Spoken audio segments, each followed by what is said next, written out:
Hello learners, welcome to today's session. Today we shall be learning about polynomials. So the first thing that we need to know is what are polynomials.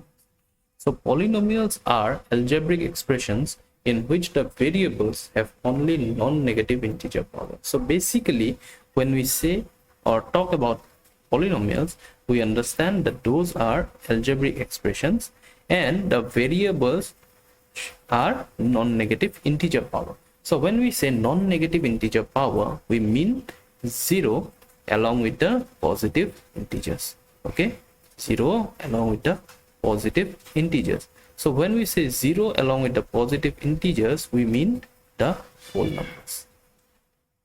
Okay, 0 with the positive integers means the whole numbers. So to understand this, let's take an example. Suppose we have a algebraic expression 5x cubed minus 4x squared plus 6x minus 3. Now in this particular algebraic expression, we see that there is only one variable is involved, and that variable is x. Now if we notice the power of x in this algebraic expression, we see that the first power of x is 3. Now 3 is a whole number. Okay, in the second term we see that the power of x is 2, which is also a whole number. In the third term we see the power of x is 1, which is also a whole number. And in the fourth term, though we cannot see a significant x, but we can write 3 as 3 into x to the power 0. X to the power 0 is 1, so we can write 3 into x to the power 0.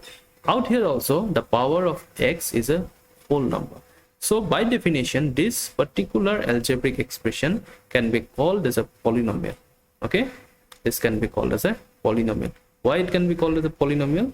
Because the variables have non-negative integer powers. Okay, another example, suppose we have an algebraic expression, let's say 2y plus 7 by y. Now in this particular algebraic expression, we see that there is also only one variable involved, and that variable is y. Now if we simplify this algebraic expression, we can write it as 2y plus 7 into y to the power minus 1.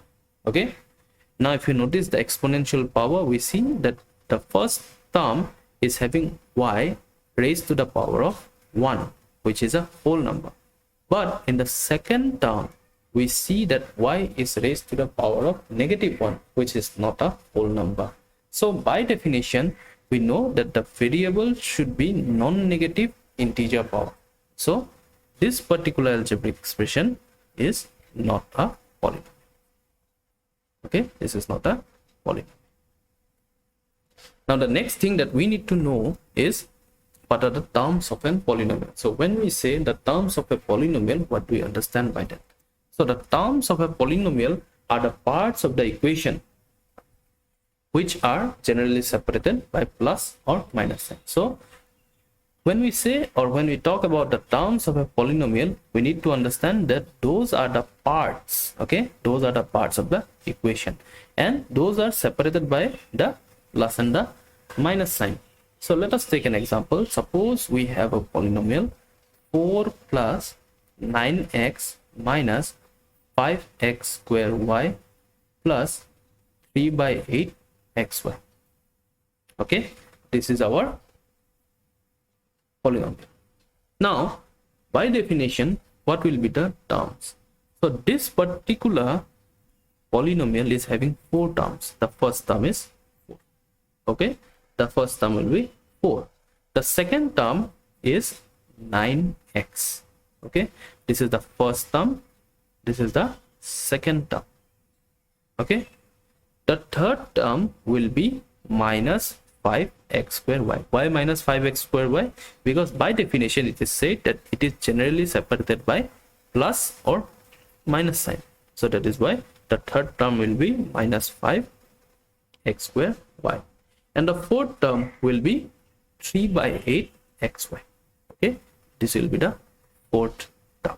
So when we say the terms of a polynomial, we understand that these are the parts of the equation. So here we can see that the first, second, third, and the fourth term are the parts of the equation of the polynomial, and these are separated by the plus and the minus sign. Okay, it might be either the plus sign or the minus sign or both the signs. The next thing that we need to know is the degree of a polynomial. So what do we understand by the degree of a polynomial? When we talk about degree of a polynomial, it is defined as the highest degree of a monomial within a polynomial. So in a polynomial, the highest degree of a monomial is called a polynomial. Suppose we have a polynomial, let's say 2x plus 3. Now out here we can see that there is only one variable involved, and that variable is x. So what is the highest value of x? The highest degree of x is 1. So that is why this is of degree 1. Okay, this particular polynomial is of degree 1. Similarly, let's take another example. Suppose we have a polynomial 4y square minus 3 by 2y plus 5. Now in this particular polynomial, we see that there is also one variable involved, that is the variable y. Now if we notice the power of y, we see that in the first term the power of y is 2, in the second one it is 1, and in the third one it is 0. Okay, third one it is 0. So what is the highest power? The highest power is 2.